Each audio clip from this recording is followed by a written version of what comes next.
Whew. Right. Wow. Oh, today is, bear with me 1 second, at 1:44, bang, bang, bang. Today is the 14th of May. Yeah, 14th of May at 14:44. No, you know what I'm saying. But a lot has happened. I haven't filmed because basically I just haven't felt like it. A lot's been going on. I've been struggling. Mainly, I haven't really filmed any of the hard bits. I've only filmed the bits where I'm doing good and the bits where I can actually talk. Even though some of the parts that you've seen are me struggling, that's nothing compared to what I've been through. They're the easy parts. I'm not sure how this video is going to turn out. I bet it's going to be really dark, isn't it? Better move over here.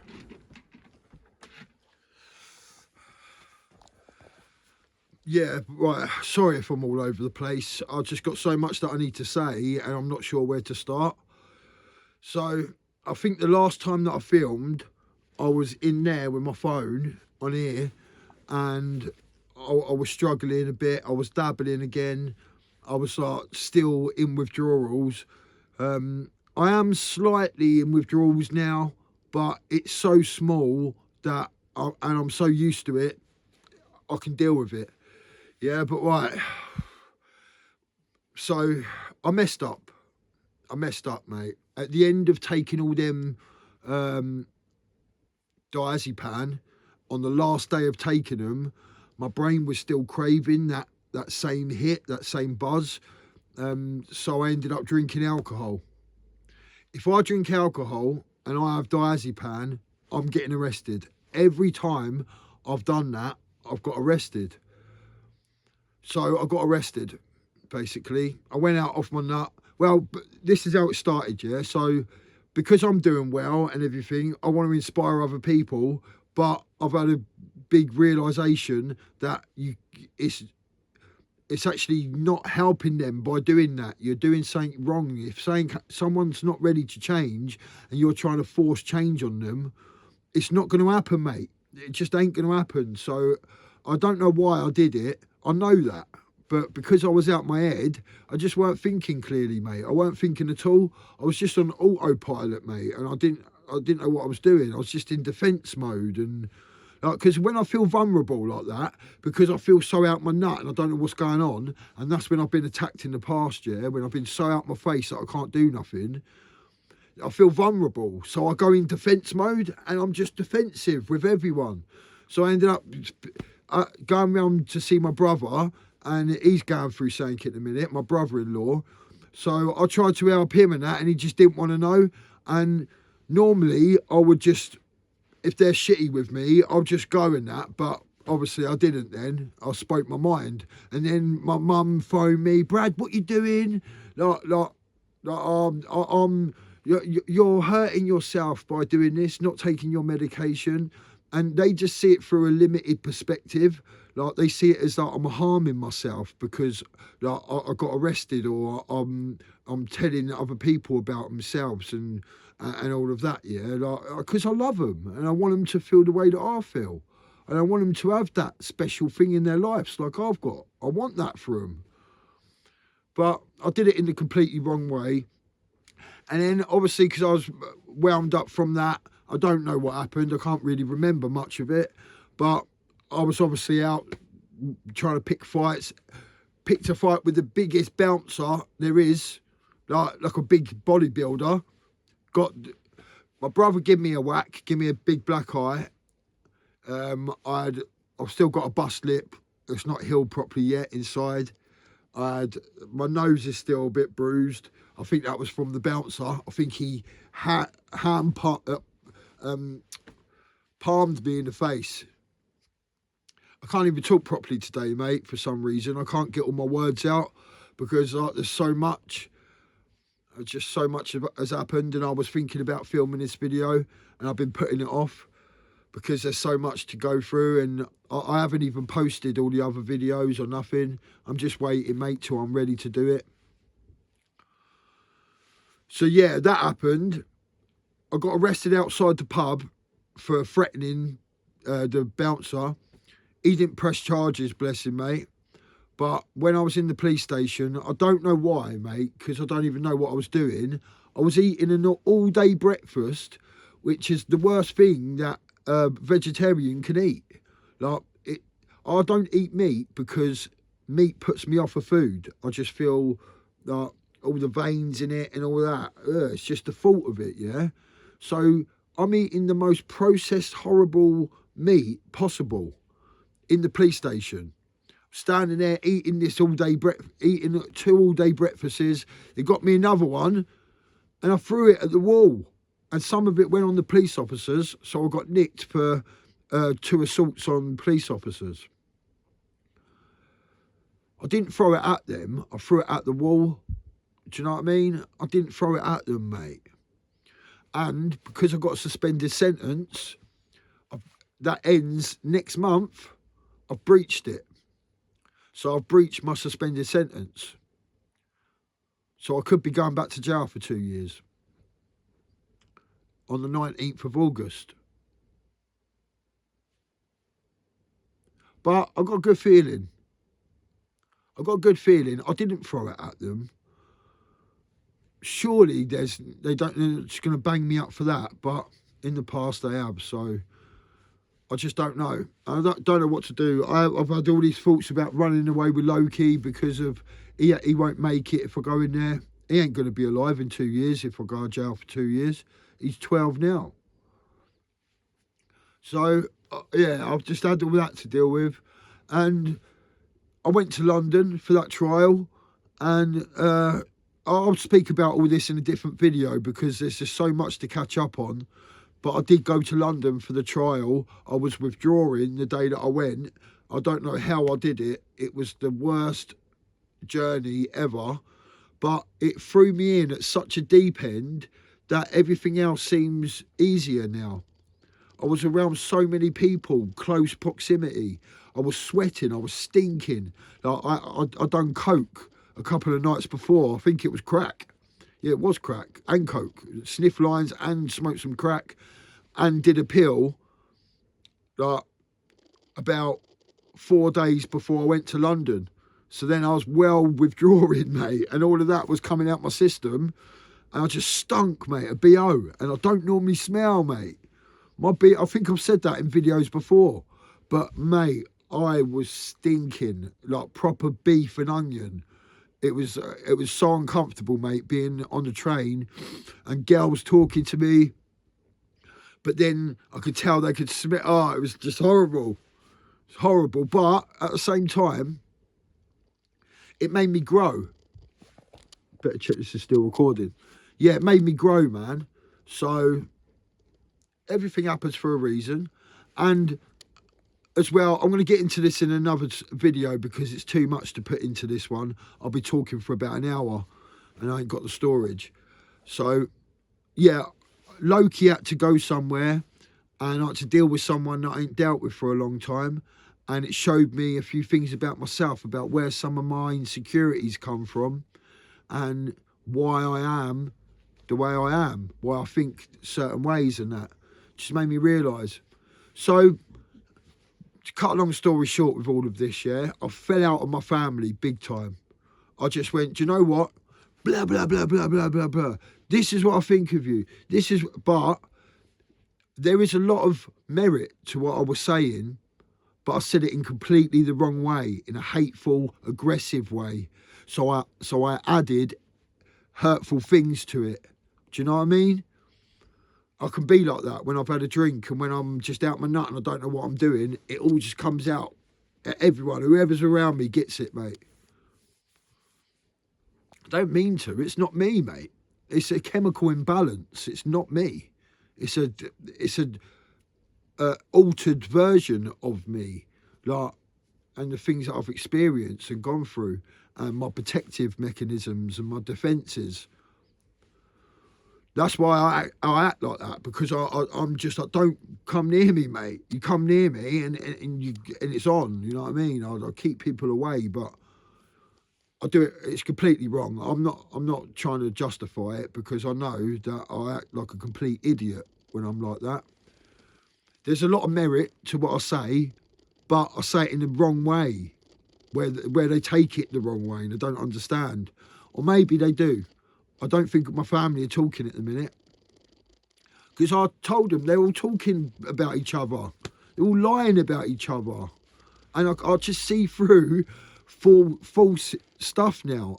Any deceptions, anything, I just see through it, mate. You can't lie to me. You can't tell me one thing and mean something else and not think that I won't know. I know, mate. I don't know what it is. I can't read your mind, but I can read you. I know people. Even my key worker on the phone earlier, he said something to me and I could tell the way he felt about what he said. Like, I told him that he triggers me with the things that we talk about. And I could tell that got him a little bit excited. I could hear the excitement in his voice, the way he laughed and that. Do you know what I mean? I just know, mate. I don't even have to see you. I could just hear it in your voice, mate. Just subtle, micro little things that other people just wouldn't pick up on. So, yeah, I just went, yeah, blah, blah, blah, blah, blah, blah, blah. Said it all. It all come out. And then, so I'll tell you where I am now. So that was about 2 weeks ago. Since then, I've been to London. I haven't been drinking, no alcohol, since I went to London, which was about a week ago. I was going to film the trip to London, but I was just so uncomfortable and it just weren't right, mate. Just weren't the right time. I just read the energy. And now, basically, so the last time that I took any Espinol, which are the pills that I was on, which are the long-acting ones, was probably around 2 weeks ago now. Yes. Probably about 2 weeks ago. But 2 days ago, I took some codeine tablets because I've had to go through a withdrawal on the pregabalin as well. And I forgot how bad they are, mate. Oh, my days. And just as my withdrawal from the opiates was just coming to an end, they kind of overlapped. The pregabalin one started. They kind of overlapped a little bit. And then I'm short on my pregabs. I'm too short on them. And I realised that I was double dosing because the pills that I had were only 100ml ones and they're less mil than mine. For some reason in my head, I just thought they was really weak compared to my ones. So I was taking double my dose, easy. So I've had to withdraw from that as well. And that's really hard on your mind. And after what I've just been through, I think it's been over 40 days now. It's well over 40 days since I started. So it's been a long, hard, exhausting time. But yesterday, I started training, done shoulders yesterday, and today I done back. So I'm training again, mate. And I have lost some weight, but it's still there. I'm still not far off from what you saw in the last video. I don't want to take all my clothes off now. But yeah, mate, I'll update you. Well, myself, I'm updating myself. Just don't stop, mate. And I realise as well, yeah, that it is me in the future guiding myself in the past. It's just, I've created so many causal loops now that there's always a version of me out there guiding me. And today, yeah, like, I was really struggling, yeah, today. I was like, today's kind of the crossover day. Today's the day where everything's left my system. My pregabalin are stabilising. I'm at the end of the withdrawal from that. I can't even speak properly. I'm at the end of the withdrawal from them.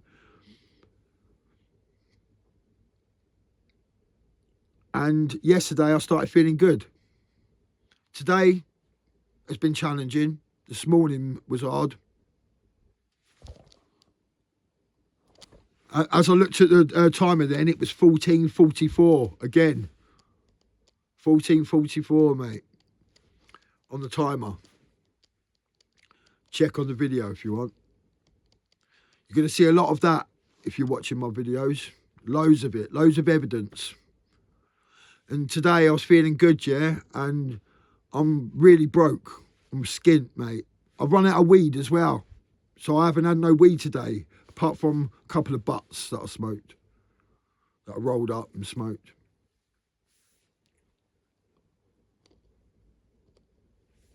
So I'm dealing with that as well. It's a lot, mate. It's a lot of change, bruv. I've just gone from one extreme to another. I'm changing my diet because I've started eating protein today. So my body's going through a massive change. My mind is, every day it's going through a change. But I'm getting better now. I'm starting to smile again.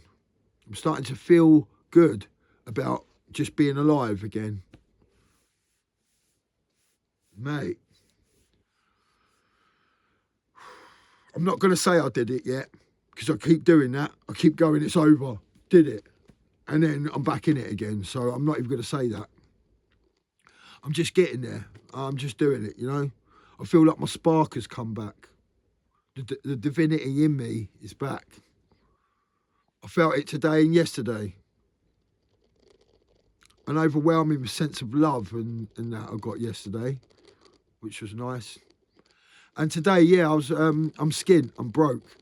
And I was thinking, it'd be all right, something could work out. And I was starting to think, hang on a minute, I am going to be left with nothing for a few days. But I went round the shop and I had about a tenner to buy a few things. I needed toothpaste really bad because I've been scraping up my toothpaste thing for a couple of days. So I needed toothpaste, toilet roll, shower gel, and I had to go and get that. And I was thinking, I don't really want to get this, but you know, I'm just doing it. Everything's going to be all right. I just know it is. And as I walked round there, I saw my attention was just drawn straight to it. 2222 on a number plate, adding up to 8, and it was a foreign number plate, and I was just drawn to it. And then I was drawn to the play thing. And when I went in there was a couple of other little signs. Someone said something that jumped out to me. Just little things like that. Just forget about it. Carry on about your thing, what you're doing. And then something could jump out at you. Like someone to say something that you overhear and it'd just stand out. But that's the universe talking to you. That's the universe showing you where to go. So I knew, because it added up to 8, it was telling me that. I just knew. Something in me knows now. You just know when you've been doing it for a long time, the manifestation thing, you just know all the slight little subtleties and the different voices and that, and when to trust it and when not to, when it's just your ego trying for it. So I just knew to get a number 2, mate. And when I looked at the 2, there was 3 scratch cards in a row in different slots that were the same scratch card. But I knew which one to get, number 2. It was just calling me. That's what I thought. I thought, if I look at it and it calls me, then I know. And I knew it was going to be a winner. And I got it, and it was a 50 quid winner. 50 quid, mate. Bang. I was like, yes, bruv. Nice. Needed that. Thank you. Needed that, mate, today. That came at a really good time. So I got myself a nice dinner tonight. So I'm looking forward to that. I deserve it after training like that today and yesterday. I really had to force myself. I was sitting here and I was thinking, I really want to drink because I'm missing the weed. I'm missing that every half an hour, buffering my buzz or giving myself a little hit. A bit more dopamine and all that stuff. I'm missing that. So I'm not finding things interesting. I'm just sitting here in silence, like, don't even know what to do. Like, I've got no interest in things. So I was just thinking, I'm thinking about just having a beer today, mate. I just might have 1 or 2 strong beers. And then Saint just went, just get up and do back. And I hate doing back. That's one exercise I don't like doing because of my free weights. I've only got 3 weights and I have to do bent over rows, and it's not good for my stomach, like from where I'm healing still. Still ain't healed from that operation from over a year ago now, about a year and a half ago. Or it's come back. It's either that or I've got the hernias back. So I have to be careful, and my legs and back are really weak at the minute. And yeah, I need to train myself back up. I need to get my strength back, mate, because I realise how weak I am, man. I've just been sitting around doing nothing, and I'm like just getting really big, like fat. So yeah, mate, I jumped up and I did it. Pull-ups and everything, mate. Like I can't do a pull-up yet. I had to like obviously I put my feet on a little stool and like helped myself, spotted myself a little bit. There's loads to tell you really, and I don't know if I've actually got enough storage to sit here and say everything that's happened in detail.